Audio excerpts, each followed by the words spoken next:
Good morning friend, welcome to you all in my channel doctor Anshuman Suman. आशा करते हैं आप लोग सभी स्वस्थ और अच्छे होंगे और अपने लक्ष्य के प्रति एकाग्र होंगे। मित्रों, आज हम लोग एक बहुत ही महत्वपूर्ण टॉपिक को पढ़ेंगे जिसमें देखेंगे कि सिंधु घाटी सभ्यता की नगर नियोजन प्रणाली एवं भवन विकास प्रणाली किस प्रकार की थी। मित्रों, यहाँ मैं बताना चाहता हूँ कि आज का जो ये टॉपिक्स है यह यूपीएससी, बीपीएससी या किसी भी पीसीएस एग्जाम के ऑप्शनल बेस्ड मेंस के लिए है खास करके। लेकिन यहाँ यह भी कहना उचित होगा कि इसमें कई सारे तथ्य समाहित कर दिए गए हैं जिससे कि किसी भी प्री के परीक्षा में भी ये उपयोगी होगा और साथ ही साथ स्नातक एवं प्रास्नातक छात्रों के लिए बहुत ही महत्वपूर्ण टॉपिक्स है।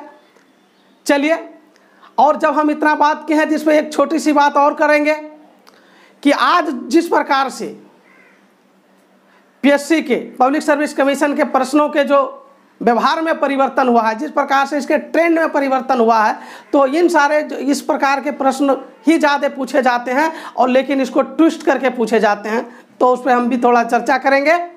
मित्रों, यहाँ पे जैसे सिंधु घाटी सभ्यता के जो प्रारंभ में जो प्रश्न पूछे जाते थे सिंधु घाटी सभ्यता की भवन निर्माण प्रणाली एवं नगर नियोजन प्रणाली को बताएं। लेकिन आज आपसे प्रश्न पूछा जाएगा कि इसकी प्रासंगिकता क्या है।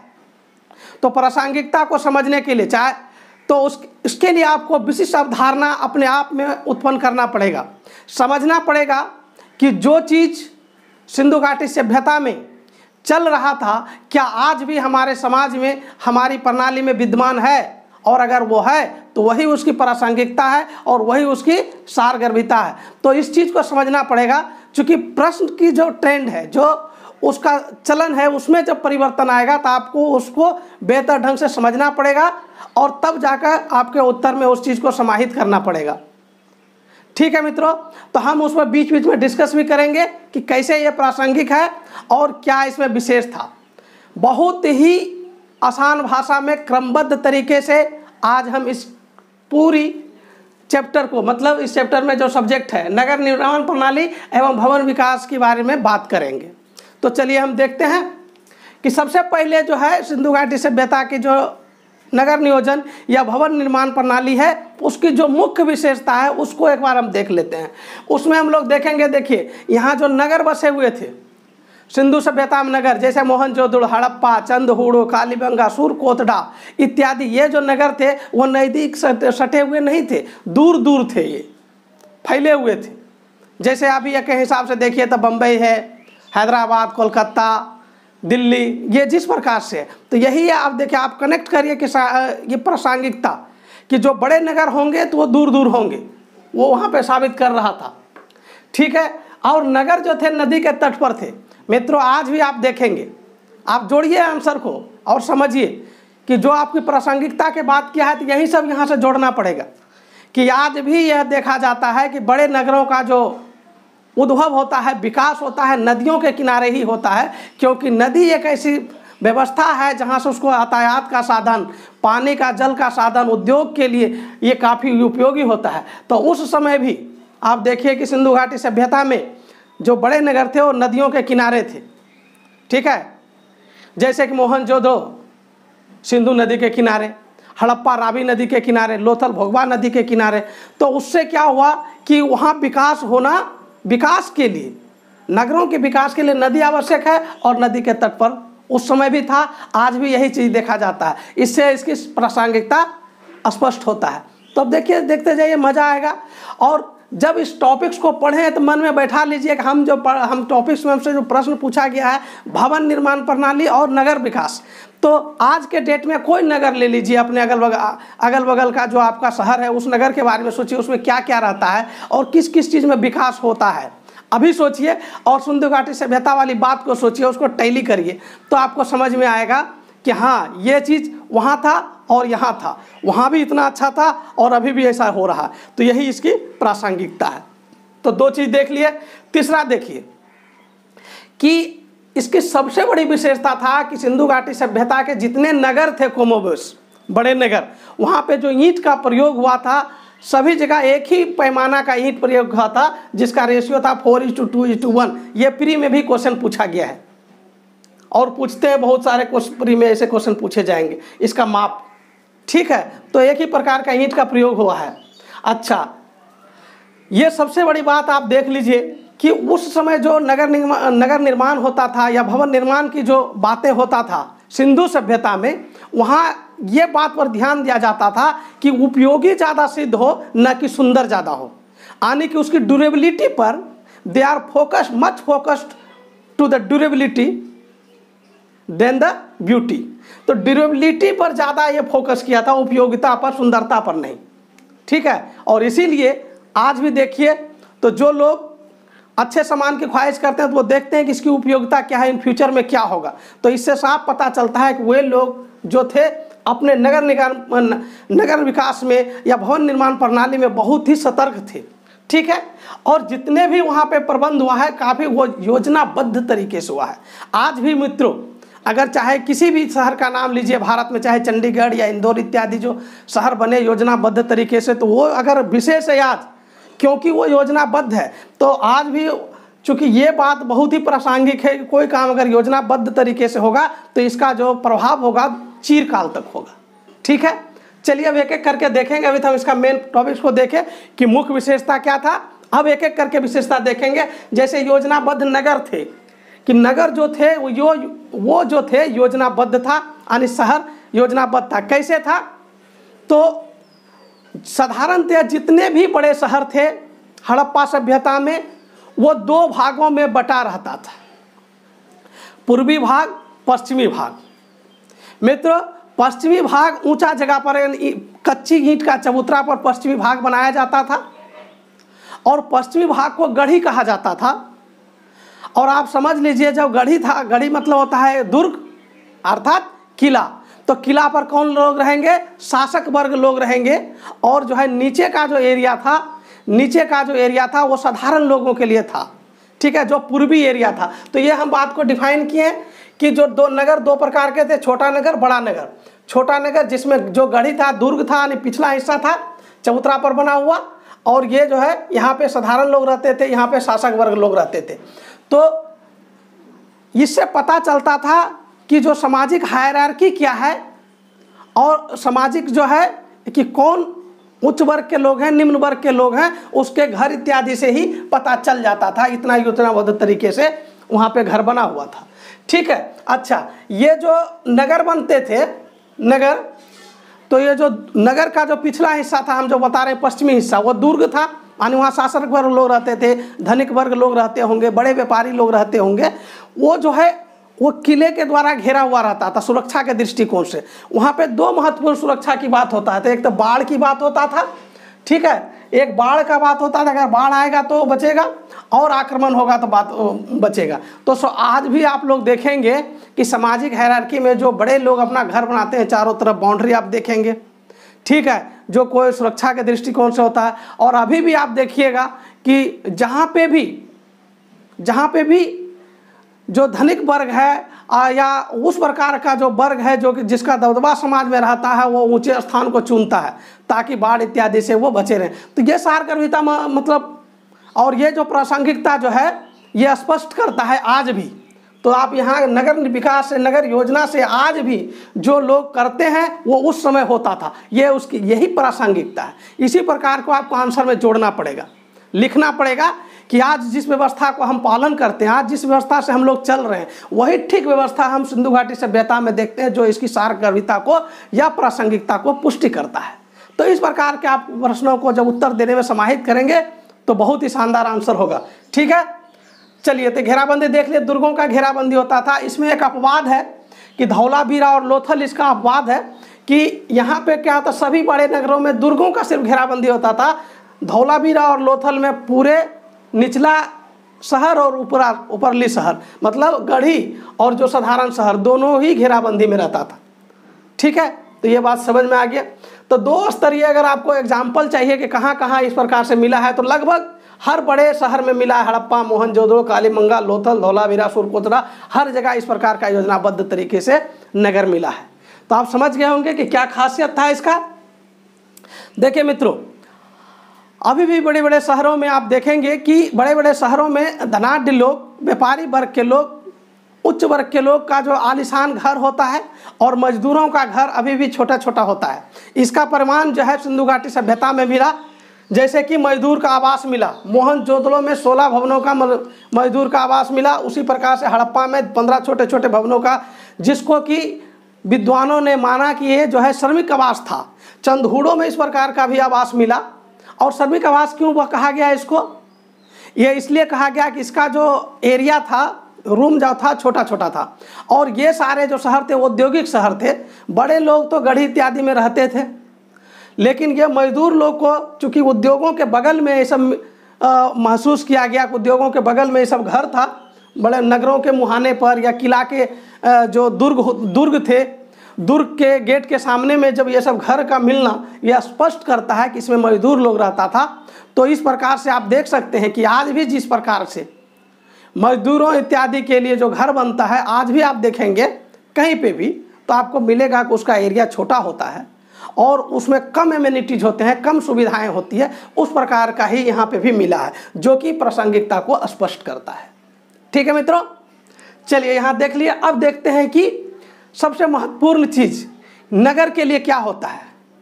हम कभी भी मित्रों आप लोग को बोलते हैं कि इस बड़े क्वेश्चन को आप रटने की ज़रूरत नहीं है, you just get your on logic. हम नगर विकास के बारे में कर रहे थे, क्या होगा नगर के विकास में? हमको रोड देखना ही पड़ेगा, नाली देखना पड़ेगा, पेयजल की व्यवस्था देखना पड़ेगा। जो आज हम देखते हैं उसको देखिए, आंसर आ जाएगा आपके पास। तो हम लोग सड़क का व्यवस्था देखते हैं कि सिंधु घाटी में सड़क व्यवस्था था, ग्रिड प्रणाली पर था, शतरंज प्रणाली पर। ग्रिड प्रणाली क्या होता है? ग्रिड प्रणाली का मतलब ये हुआ कि जब सड़कें समकोण पर इत्यादि पर काटता है, उसको ग्रिड प्रणाली कहते हैं। सड़कों का एक प्रकार से जाल बिछा हुआ था। आप बताइए कि सड़कों का जब जाल बिछा हुआ था तो कि आज का जो वर्तमान परिप्रेक्ष्य में एक अच्छे नगर में यही गुण पाया जाता है, यही विशेषता पाया जाता है। आप दिल्ली जाइए, मुंबई जाइए, हैदराबाद जाइए तो सड़कों का जाल मिलेगा। तो आज भी इसकी प्रासंगिकता को पुष्ट कर रहा है कि सड़कों का वहाँ जाल था सिंधु घाटी सभ्यता में। मुख्य सड़क की आप जो देखेंगे चौड़ाई देखिए 9.14 मीटर। मुख्य सड़क की चौड़ाई 9.14 मीटर, लगभग आप समझ लीजिए कि 30 फीट के बराबर उसका रोड था। आज हम लोग 10 या 12 फीट का भी रोड देखते हैं। तो अब देखिए उसकी प्रासंगिकता आज भी है। अगर आज भी 30 फीट का रोड हो तो काफ़ी ज़्यादा मतलब अच्छा रह सकता है यातायात के लिए। हालांकि आज इससे भी बड़े बड़े रोड हैं, लेकिन 30 फीट का रोड अगर आज भी हो तो वो ख़राब नहीं होगा, वो प्रासंगिक होगा। उस पर भी लोग, अभी हम लोग 10 फीट 12 फीट के रोड पर भी चलते हैं। ठीक है, अब देखिए उस वहाँ की जो गलियाँ था, अच्छा रोड समकोण पर काटता था, हम बता दिए। गलियाँ आज हम लोग गली देखते हैं 2 मीटर, एक कह सकते हैं 1 मीटर का, 3 फीट का, 4 फीट का भी गली देखते हैं। वहाँ की गलियाँ 3 मीटर की थी, लगभग 9 फीट। आप समझ सकते हैं कि उसकी प्रासंगिकता। आज भी अगर हम 9 फीट का गली बनाए तो शानदार बनेगा और उसका जो नियोजन भी अच्छा हो पाएगा। तो ये सारी बातें पुष्ट करता है आज के दौर में। सड़कों के किनारे गड्ढे बने हुए थे। गड्ढे किस लिए थे? उसमें कूड़ेदान के लिए थे। तो आप समझिए कि आज जिस हम स्वच्छ भारत अभियान की बात करते हैं, वहाँ पे भी इस बात की समझ था कि कूड़ेदान की व्यवस्था किया गया था सफाई, साफ सुथरा वातावरण को बनाए रखने के लिए। ठीक है मित्रों, सड़क का जो किनारा था ढलवा बनाया गया था। और स्वाभाविक बात है, अगर सड़क का किनारा ढलवा रहेगा तो इसका मतलब था सड़क पर पानी नहीं ठहरेगा। आप समझ सकते हैं कि वो कितने तर्कपूर्ण लोग थे और कितनी विशेष स्थिति उस समय वो लोग पालन करते थे, जो आज भी बिल्कुल प्रासंगिक है। ठीक है, आइए हम देखते हैं कि और नगर में सड़क का व्यवस्था देख लिए, और नगर में लोगों को क्या चाहिए? पेयजल की व्यवस्था बहुत इंपॉर्टेंट है। वहाँ देखिए पेयजल की व्यवस्था कैसा था। सभी के घर में लगभग कुआं था, आप सोच सकते हैं। तो पेयजल का कोई समस्या नहीं था। अभी हम लोग बड़े बड़े नगरों में भी देखते हैं इस प्रकार का समस्या है। इवन समरसेबल इत्यादि के बावजूद भी हम म्यूनिसिपैलिटी वाटर पर निर्भर करते हैं, क्योंकि वो जो समरसेबल का वाटर है वो सीधा पेयबल नहीं होता है। लेकिन कुआं एक ऐसा व्यवस्था होता है जो कुआं में पुनः खुद ही नेचुरल तरीके से वो अपने पानी को साफ कर पाता है और पेय योग्य बना सकता है। और इस पर कभी आप लोग देखेंगे तो कुआं का जो पानी होता है अपने आप जो है कई सारे तथ्यों को, कई सारे जो अवयव्स होते हैं उसको ये सही कर देते हैं और ये पेय योग्य बना देते हैं। तो उसकी प्रासंगिकता उस हिसाब से भी देख सकते हैं। तो आज हम वहाँ देखें हर घर में कुआं था सार्वजनिक, और जो गरीब लोग थे, जो छोटे लोग थे, उसके लिए सार्वजनिक कुआं की भी व्यवस्था था। तो देखिए, तो ये पेयजल की व्यवस्था था। दूसरी बात, जल निकास की व्यवस्था देखिए। तो जल निकास में आप लोग देखेंगे कि अब ध्यान दीजिएगा कि किसी भी नगर का, किसी भी शहर का सबसे अगर ये कहा जाए कि प्रमुख चीज़ क्या होता है कि नगर या शहर को अच्छा कहा जाए, तो उसकी नली व्यवस्था कहते हैं, नाली व्यवस्था। और वहाँ की नाली व्यवस्था आपको मिलेगा बहुत ही सर्वोत्तम कि वहाँ पे घर के साथ नाली नहीं बनते थे। ध्यान दीजिए, हम जो बोल रहे हैं घर के साथ, नालियों के साथ गली बनता था और उसके किनारे घर बनता था। पहले नाली की व्यवस्था होता था, नालियों के साथ गली को बनाया जाता था। नाली पहले निकाल दिया सीधा, उसके बगल में गली होता था, उसी पे गली होता था और उसके अगल बगल घर बनता था। तो आप समझ लीजिए कि फर्स्ट इंपॉर्टेंट प्रायोरिटी नाली था। ठीक है, नाली के ऊपर गली और उसके बाद दोनों किनारा पर घर। तो आप समझिए कि उसकी जो व्यवस्था था, आज भी बड़े शहरों में अगर आप जाएंगे और देखेंगे कि जहाँ की गलियाँ अच्छी है तो यही व्यवस्था फॉलो किया गया है। नली शानदार निकला है, हैदराबाद इत्यादि शहरों में जाइए, चेन्नई शहरों में जाइए तो नली को निकाला गया, नली के दोनों किनारों पर घर आपको मिलेगा और शानदार तरीके से जो है वो जल निकासी होता है। तो इसी प्रकार से आप देखिए नलियों के साथ जो है गली बनाया गया। प्रत्येक घर का जो नली है वो मुख्य नली में मिलेगा। ऐसा नहीं है कि नली अतर तत्र मिलते जाएगा, किसी को छोड़ दिया, किसी को जोड़ा ही नहीं। कई शहरों में आज भी ऐसा मिलता है कि अपना नली निकाला है, 2-4 जगह पर मिला, फिर मुख्य नली में वो जोड़ा ही नहीं गया। तो कभी न कभी वो समस्या बरसात में बन जाएगा, अन्य समस्या भी उत्पन्न कर देगा, स्टिग्नेंट ऑफ वाटर होगा, बीमारी इत्यादि की भी समस्या होगा। लेकिन यहाँ पे क्या देख रहे हैं, सभी नली मुख्य नली से मिल रहा है और मुख्य नली कहीं और नदियों इत्यादि में मिल रहा है। तो ये समझिए कि कितनी शानदार व्यवस्था था, बहुत ही उत्तम व्यवस्था था।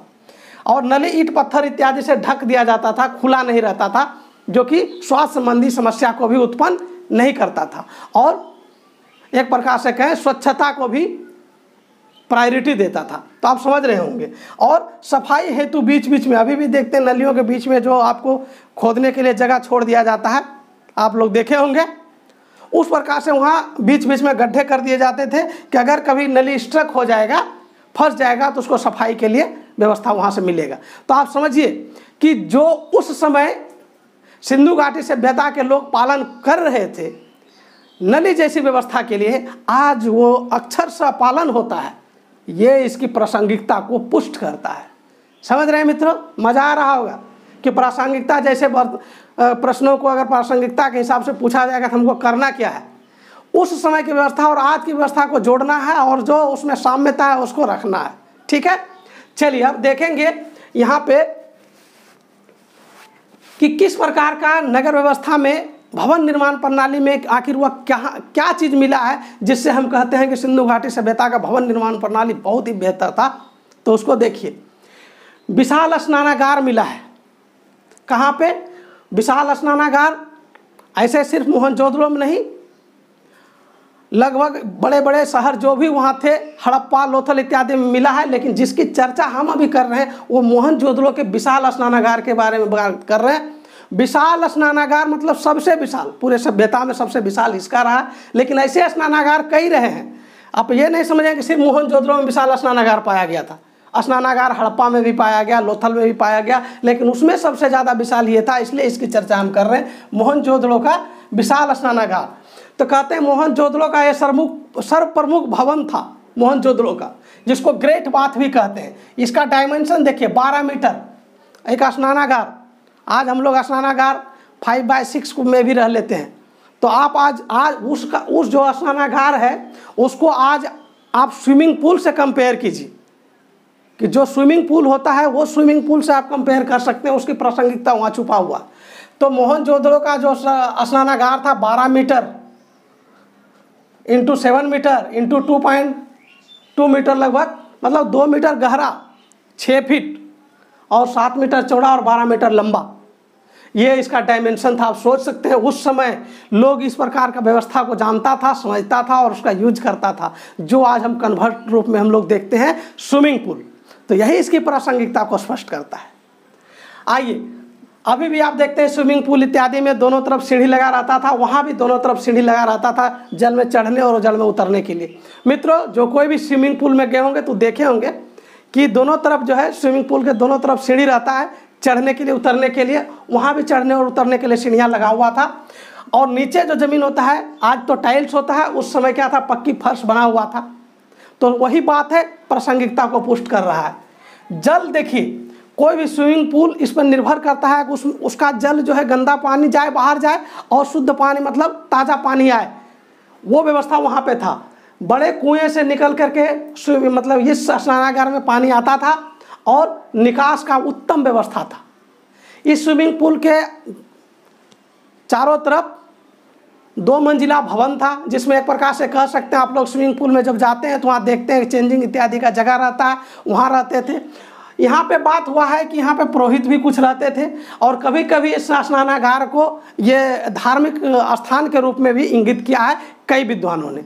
ठीक है, अच्छा, जल निरोधक हेतु यहाँ पे प्रयोग किया गया, ये क्वेश्चन पीटी में पूछता है कि क्या प्रयोग किया गया था जल निरोधक हेतु। तो बिटुमिनस और जिप्सम का इस्तेमाल जल निरोधक हेतु विशाल स्नानागार में प्रयुक्त होता था।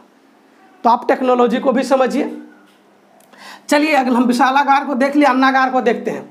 तो मोहनजोदड़ो, हड़प्पा, कालीबंगा इत्यादि कई बड़े नगरों में अन्नागार की व्यवस्था आपको मिला है, लेकिन इसका जो डायमेंशन जो हम दिए हैं, ये मोहनजोदड़ो का अन्नागार है। आप देख लीजिए अन्नागार 45 मीटर, 15 मीटर। अब जो है यहाँ पे बहुत बार लोग कंफ्यूज होते हैं, फ्री में जब क्वेश्चन पूछा जाता है कि सबसे बड़ा जो है भवन सिंधु घाटी सभ्यता में क्या मिला, तो स्नानागार और अन्नागार में बहुत लोग कंफ्यूज करते हैं। तो मित्रों आप देखिए इसका डायमेंशन, ये कहाँ 12 मीटर, ये कहाँ 45 मीटर। तो स्वाभाविक बात है कि अन्नागार सबसे बड़ा होगा। ठीक है ना, अन्नागार जो है सबसे बड़ा होगा। और अन्नागार की डायमेंशन को देखने से ही आपको पता चलेगा। आज भी हम लोग जो बात करते हैं, जो फूड कॉरपोरेशन ऑफ इंडिया या तो state food corporation, warehouse इत्यादि जो है, क्या होता है, अनाज रखने का एक जगह होता है जहाँ पे हम अनाज स्टोर करते हैं। उस प्रकार का व्यवस्था हम वहाँ पे भी देखते हैं, जो कि सारगर्भिता को पुष्ट करता है। देखिए आज भी हम लोग जो है ट्रांसपोर्ट व्यवस्था में जहाज इत्यादि से, शिप से दूर दूर तक जो है यातायात करते हैं। अनाज इत्यादि का अपने सामानों को एक जगह से दूसरे जगह ले जाने का कार्य किया जाता है, कार्गो का इस्तेमाल किया जाता है। उस समय भी लोथल में इस प्रकार से विशाल जलकुंड मिला, जिसका एरिया निकाला गया 218 meter into 37 meter into 3.3 meter. जब इसको अध्ययन किया गया तो ये लगा कि ये पोर्ट था, यानी बंदरगाह था, गोदीवाड़ा था। और ये बहुत, और यहाँ इसलिए इसको पुष्ट किया गया गोदीवाड़ा, क्योंकि ये जो बना हुआ था ये पक्की ईंट पर बना हुआ था और बड़े मात्रा में मोहर इत्यादि, बटखरे इत्यादि प्राप्त हुए। कहाँ से? इस गोदीवाड़ा से, लोथल के गोदीवाड़ा से। तो इसलिए लोथल का जो यह स्थान है, ये पोर्ट मित्रों आज के संदर्भ में भी देख लीजिए तो बंदरगाह क्या होता है, एक ऐसा जगह होता है जहाँ से आयात और निर्यात का जो है क्रिया संपन्न किया जाता है, और ज़रूरी है एक विशाल नगर के लिए। और वो ये सिंधु घाटी सभ्यता में भी पाया गया, जो कि इसकी प्रासंगिकता को पुष्ट करता है। ठीक है, चलिए आगे देखते हैं। अब हम सब जब बात कर लिए, सड़क, नली, गली, पानी इत्यादि की बात कर लिए, तो आवासीय घर की व्यवस्था बात करेंगे, लोग किस प्रकार के घर में रहते थे। तो चलिए आवासीय घर देख लीजिए। प्रत्येक घर में एक बड़ा आंगन होता था, प्रत्येक घर में बड़ा आंगन होता था। और घर इस प्रकार से, यानी कमरा इस प्रकार से बनता था कि आप कमरा से आंगन को नहीं देख सकते थे। ठीक है, आप अभी जो हम पर्दा का इस्तेमाल करते हैं, तो आप समझ लीजिए कि पर्दा का इस्तेमाल और किस प्रकार से वो आंगन को ढक करके रखा था। उसका दरवाज़ा वो सीधे आंगन में नहीं खुलता था। ठीक है, कि आंगन से कोई आएगा और वो घर दिखेगा, उसका कमरा दिखेगा, ऐसा नहीं था। तो बहुत ही लॉजिकल बना हुआ था। और साथ ही साथ जो निचला जो ग्राउंड फ्लोर होता था, वहाँ पे ये लोग खिड़की नहीं छोड़ते थे, लेकिन ऊपर जब जाने के बाद जो है खिड़की छोड़ते थे। सेकेंड फ्लोर पर ये जो है इसका खिड़की होता था। उसके बाद आप देखेंगे कि आज जिस प्रकार से हर एक आवासीय मकान में एक रसोई घर, किचन बना दिया जाता है, वहाँ रसोई घर का व्यवस्था था। आज हम स्वच्छ भारत में शौचालय निर्माण को बड़े पैमाने पर बनाया जा रहा है, बना रहे हैं। वहाँ शौचालय हर घर में व्यवस्था ऐसा दिखा है, रसोई घर, शौचालय और पानी का व्यवस्था। आज जो हम लोग नल से दे रहे हैं वहाँ कुआं था और हर घर में नाली था। तो इस प्रकार की जो व्यवस्था देखेंगे, आवासीय व्यवस्था, तो आपको महसूस हो रहा होगा कि ये बिल्कुल ही उन्नत व्यवस्था था, जो आज भी अगर ऐसा व्यवस्था रहता और अगर हम लोग करते हैं तो सेम यही व्यवस्था है। यही है कि कुआं का स्थान पर हम लोग पाइप से नल पी रहे हैं, पाइप वाला पानी आ रहा है नगरों में, और अगर हम लोग गांव की बात करें तो वहाँ चापाकल इत्यादि, समरसेबल इत्यादि का व्यवस्था हुआ है। तो बात वही है। और नाली सारगर्भित आज भी है। अगर अच्छे नगर की बात करें तो बिना नाली का हो ही नहीं सकता, वहाँ नाली था, ठीक है। भूमि तल पर हम बता दिए खिड़की नहीं होता था।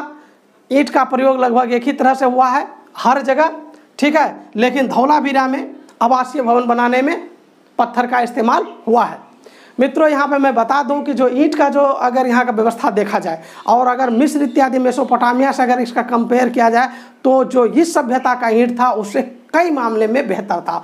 इसकी नगर परियोजना जो था मिस्र सभ्यता या मेसोपोटामिया सभ्यता से कई मामले में उन्नत था। तो मित्रों, आज आप लोग देखें कि किस प्रकार से जो है सिंधु घाटी सभ्यता का नगर विकास प्रणाली और भवन विकास प्रणाली आज के हिसाब से मैच करता था और आज के हिसाब से वो सारगर्भित है और प्रासंगिक है। मुझे आशा ही नहीं, पूरा विश्वास है कि जब आप अभी वीडियो को देख चुके हैं तो आपको हर प्रकार का चीज़ें इसमें स्पष्ट हो गया होगा। और मित्रों, अगर आप लोग को वीडियो ये अच्छा लगता है तो सब्सक्राइब और शेयर करना नहीं भूलिए और इसी तरह से मेरे साथ जुड़े रहिए। Thank you very much.